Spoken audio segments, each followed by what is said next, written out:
One of the largest baby formula producers says it could restart production in 2 weeks. Abbott Laboratories stopped manufacturing in February amid recalls and contamination fears.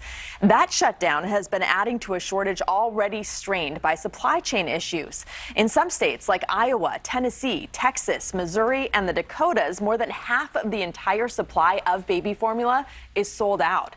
Many national chains limiting purchases now. And now the lack of supply will be the focus of an investigative hearing in Congress, and some lawmakers will be speaking about it today. Joe Khalil is in Washington, D.C. with more on this. Joe. Yeah, we're going to hear from Republican top lawmakers in just a little bit on this, Ruta Bay. A lot of talk on Capitol Hill about this issue, but frankly, not a whole lot of solutions or fixes to this. Lawmakers are pretty much just trying to press the FDA and the White House to do more on this. But if there even is a congressional fix or solution to it, we haven't seen it. Meantime, we know that parents all across the country are still really struggling with this. Anxiety inducing. There's so much going on right now that worrying about feeding your baby should be the absolute last thing you are concerned about.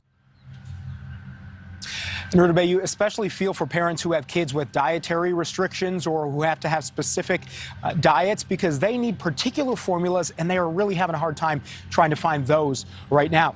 The FDA has announced that they may reopen that factory in Sturgis, Michigan that was closed down. Clearly, this started from the supply chain crisis with the pandemic, but when the FDA closed that factory down, it really made the situation a lot worse. They had to shut it down. There was a bacteria outbreak there and 2 infants actually died. Really heartbreaking situation. But they're trying to clean it up and say if they can do that in the next 2 weeks, they may be able to reopen. That will help. Meantime, we are going to hear from Republican lawmakers today.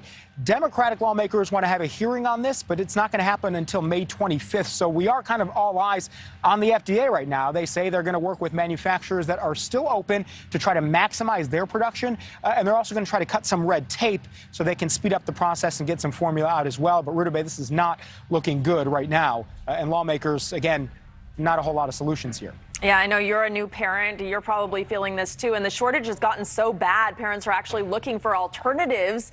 But doctors also have a warning about that. What are they saying? Yeah, there are a lot of reports about parents. I mean, obviously they're desperate, you know, going to some groups and doing or sharing recipes about sort of make at home your own formulas. The FDA says that is not a good idea, and that the risk of your baby getting some kind of infection or bacteria because of that is really heightened. And look, you know, I am a new parent. We have a 10-month-old at home, so we sometimes buy formula online. You can get them on Amazon, but we know that Amazon is now restricting your formula as well. And just if you want to buy a whole lot in bulk, you're not really able to do that right now. They would recommend that if you do go through Amazon, like, you know, many parents have, you can still get name brands there. But these, you know, do it at home kind of formulas, that is a risk. And you certainly don't want to take a big risk when you're talking about feeding an infant. Ruta Bay.